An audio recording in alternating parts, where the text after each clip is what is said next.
ಈ ಸ್ಟೋರಿ ಇಬ್ಬರು ಮಕ್ಕಳದು. ಇವರು ಪೆಸಿಫಿಕ್ ಓಷನ್ ನ ಒಂದು ದ್ವೀಪದಲ್ಲಿ ಸಿಕ್ಕಾಕೊಳ್ತಾರೆ. ಇವರು ಇದೇ ದ್ವೀಪದಲ್ಲಿ ಇರ್ತಾ ತುಂಬಾ ವರ್ಷಗಳನ್ನೇ ಕಳೀತವೆ. ಇನ್ನು ಇವರು ವಯಸ್ಸಿಗೆ ಬಂದಾದ್ಮೇಲೆ ಇವರ ದೇಹದಲ್ಲಿ ಫಿಸಿಕಲ್ ಚೇಂಜಸ್ ಆಗ್ತವೆ. ಇದರಿಂದ ಇವರಿಗೆ ಒಬ್ಬರ ಮೇಲೆ ಒಬ್ಬರಿಗೆ ಆಕರ್ಷಣೆ ಶುರುವಾಗುತ್ತೆ. ಇನ್ನು ಇವರಿಬ್ರು ಲಾಸ್ಟ್ ಗೆ ಏನ್ ಮಾಡ್ತಾರೆ, ಹಾಗೆ ಇವರು ಈ ದ್ವೀಪದಲ್ಲಿ ಯಾವ ರೀತಿ ಸಿಕ್ಕಾಕೊಂಡ್ರು ಅಂತೇಳಿ ತಿಳ್ಕೊಳ್ಬೇಕಂದ್ರೆ ವಿಡಿಯೋನ ಲಾಸ್ಟ್ ವರೆಗೂ ನೋಡಿ. ಸರಿ, ಇನ್ನ ಮೂವಿ ಸ್ಟೋರಿನ ಶುರು ಮಾಡಂತೆ. ಮೂವಿ ಸ್ಟಾರ್ಟಿಂಗ್ ಅಲ್ಲಿನೇ ಒಂದು ಶಿಪ್ ನ ತೋರಿಸ್ತಾರೆ. ಅದರಲ್ಲಿ ಒಂದು ಫ್ಯಾಮಿಲಿ ಇರುತ್ತೆ, ಹಾಗೆ ಇಬ್ರು ಮಕ್ಕಳು ಕೂಡ ಇರ್ತಾರೆ. ಹುಡುಗನ ಹೆಸರು ರಿಚರ್ಡ್, ಹುಡುಗಿ ಹೆಸರು ಎಮಿಲಿ. ಇವರಿಬ್ರು ಮಾವ ಸೊಸೆ ಆಗ್ತಾರೆ. ಇಲ್ಲಿ ರಿಚರ್ಡ್ ನ ತಂದೆ ಕೂಡ ಇರ್ತಾನೆ. ಇನ್ನು ಇವ್ರ ಜೊತೆ ಒಬ್ಬ ಅಡಿಗೆ ಮಾಡೋ ಕೂಡ ಇರ್ತಾನೆ. ಇವನ ಹೆಸರು ಪೇಟಿ. ಇವನು ಅಲ್ಲಿರೋರ್ಗೋಸ್ಕರ ಅಡಿಗೆ ಮಾಡ್ತಾ ಇರ್ತಾನೆ. ಇನ್ನು ಶಿಪ್ ಅಲ್ಲಿ ಸಡನ್ ಆಗಿ ಬೆಂಕಿ ಕಾಣಿಸ್ಕೊಳ್ಳುತ್ತೆ. ಇದರಿಂದ ತುಂಬಾನೇ ಹೊಗೆ ತುಂಬಿಕೊಳ್ಳುತ್ತೆ.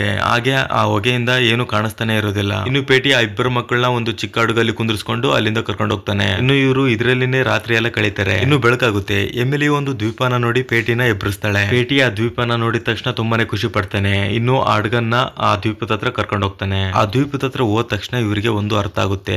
ಇಲ್ಲಿ ಎಲ್ಲಾ ವಸ್ತುಗಳು ಇದಾವೆ ಮನುಷ್ಯರು ಬದುಕೋದಕ್ಕೆ. ಹೇಗೆ ಅಂದ್ರೆ ಕುಡಿಯೋದಕ್ಕೆ ನೀರು, ತಿನ್ನೋದಕ್ಕೆ ತುಂಬಾ ತರಹದ ಹಣ್ಣು ಕೂಡ ಇರ್ತವೆ. ಇವರು ಈ ದ್ವೀಪದಲ್ಲಿ ಇರೋದಕ್ಕೆ ತುಂಬಾನೇ ಖುಷಿ ಪಡ್ತಾರೆ. ಯಾಕಂದ್ರೆ ಇಲ್ಲಿ ಪ್ರತಿಯೊಂದು ವಸ್ತು ತುಂಬಾನೇ ಸುಲಭವಾಗಿ ಸಿಗುತ್ತೆ. ಅದಕ್ಕೋಸ್ಕರ ಇಲ್ಲಿ ಪೇಟಿಗೆ ಒಂದು ಎಣ್ಣೆ ಬಾಟ್ಲಿ ಸಿಗುತ್ತೆ. ಇದರಿಂದ ಇವನು ತುಂಬಾನೇ ಖುಷಿ ಪಡ್ತಾನೆ. ರಿಚರ್ಡ್ ಸ್ವಲ್ಪ ಮುಂದೆ ಹೋಗಾದ್ಮೇಲೆ ಅವನಿಗೆ ಒಂದು ಮನುಷ್ಯನ ಬುರುಡೆ ಸಿಗುತ್ತೆ. ಇನ್ನು ಅದನ್ನ ಅವನು ಪೇಟಿಗೆ ಕೊಡ್ತಾನೆ. ಪೇಟಿಗೆ ಅರ್ಥ ಆಗುತ್ತೆ ಇಲ್ಲಿ ನಮ್ಗಿಂತ ಮುಂಚೆ ಮೊದಲೇ ಮನುಷ್ಯರು ಇದ್ರು ಅಂತ. ಅದಕ್ಕೋಸ್ಕರ ಪೇಟಿ ಆ ಮಕ್ಕಳನ್ನ ಕರ್ಕೊಂಡು ಬೇರೆ ಕಡೆ ಹೊರಡ್ತಾನೆ. ಆ ಇಬ್ರು ಮಕ್ಕಳಿಗೋಸ್ಕರ ಅವನು ಒಂದು ಸೇಫ್ ಆಗಿರೋ ಪ್ಲೇಸ್ ನ ಹುಡುಕ್ತಾನೆ. ಆ ರಾತ್ರಿ ಅವರು ಅಲ್ಲಿನೇ ಉಳ್ಕೊಳ್ತಾರೆ. ಇನ್ನು ರಾತ್ರಿ ಆಗುತ್ತೆ. ಪೇಟಿ ಕುತ್ಕೊಂಡು ಎಣ್ಣೆ ಕುಡಿತಾ ಇರ್ತಾನೆ. ಆಗ್ಲೇ ಅವನಿಗೆ ದ್ವೀಪದ ಆ ಕಡೆಯಿಂದ ಒಂದು ಕಿರಿಚಾಟ ಕೇಳಿಸ್ತಾ ಇರುತ್ತೆ. ಆಗ್ಲೇ ಅವನು ಅಲ್ಲಿಗೆ ಹೋಗಿ ನೋಡ್ತಾನೆ. ಅಲ್ಲಿ ಕಲ್ಲಿನ ಮೇಲೆ ಒಂದು ಮಾಂಸದ ತುಂಡು ಇರುತ್ತೆ. ಇನ್ನು ಅಲ್ಲಿ ತುಂಬಾ ರಕ್ತ ಕೂಡ ಇರುತ್ತೆ. ಇನ್ನು ಪೆಟ್ಟಿಗೆ ಏನು ಅರ್ಥ ಆಗುತ್ತೆ ಅಂದ್ರೆ ಇಲ್ಲಿ ಯಾರನ್ನೋ ನರಬಲಿ ಕೊಟ್ಟಿದ್ದಾರೆ ಅಂತೇಳಿ ಅನ್ಕೊಳ್ತಾನೆ. ಇದನ್ನ ನೋಡಿ ಆದ್ಮೇಲೆ ಪೇಟಿ ತುಂಬಾನೇ ಭಯ ಪಟ್ಕೊಂಡು ಮಕ್ಕಳ ಹತ್ರ ಹೋಗಿ ಈ ರೀತಿ ಹೇಳ್ತಾನೆ, ನೀವು ಯಾವಾಗ್ಲೂ ದ್ವೀಪದ ಆ ಕಡೆಗೆ ಹೋಗ್ಬೇಡಿ ಅಂತ ಹೇಳ್ತಾನೆ. ಪೇಟಿ ಇದನ್ನೇ ಯೋಚನೆ ಮಾಡ್ಕೊಂಡು ತುಂಬಾನೇ ಟೆನ್ಷನ್ ಪಡ್ತಾನೆ, ದ್ವೀಪದ ಆ ಕಡೆ ಏನ್ ನಡೀತಾ ಇದೆ ಅಂತ. ಇನ್ನು ಇವ್ರು ಮೂವರು ಬೆಂಕಿ ಹಾಕೊಂಡು ಕುಣಿದಾಡ್ತಾ ಇರ್ತಾರೆ.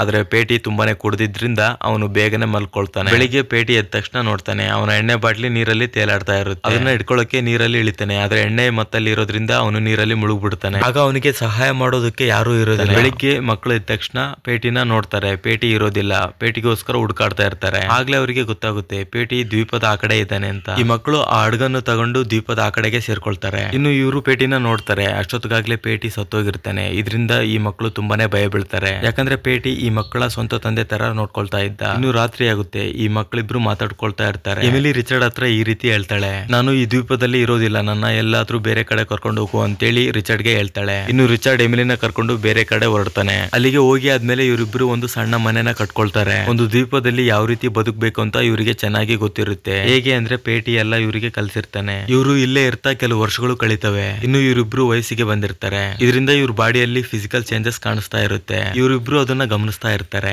ಇನ್ನು ಇವರಿಬ್ರು ಮಧ್ಯೆ ಒಬ್ಬರಂದ್ರೆ ಒಬ್ಬರಿಗೆ ಫೀಲಿಂಗ್ಸ್ ಶುರುವಾಗುತ್ತೆ. ಆ ಫೀಲಿಂಗ್ಸ್ ಇಂದಾನೆ ಇವರು ಸೈಲೆಂಟ್ ಆಗಿನೇ ಇರ್ತಾರೆ. ಯಾಕಂದ್ರೆ ಇವರಿಗೆ ಅದ್ರ ಬಗ್ಗೆ ಏನು ಗೊತ್ತೇ ಇರೋದಿಲ್ಲ. ಯಾಕಂದ್ರೆ ಇವರು ಓದ್ಕೊಂಡಿಲ್ಲ ಇದ್ರ ಬಗ್ಗೆ ಇವರಿಗೆ ತಿಳಿಯೋದಕ್ಕೆ. ಇನ್ನು ಇವರಿಗೆ ಅದ್ರ ಬಗ್ಗೆ ಹೇಳೋರು ಕೂಡ ಇಲ್ಲ. ನೆಕ್ಸ್ಟ್ ಪಾರ್ಟ್ಗೋಸ್ಕರ ಲೈಕ್ ಮಾಡ್ಬಿಟ್ಟು ಪಾರ್ಟ್ 2 ಅಂತ ಕಮೆಂಟ್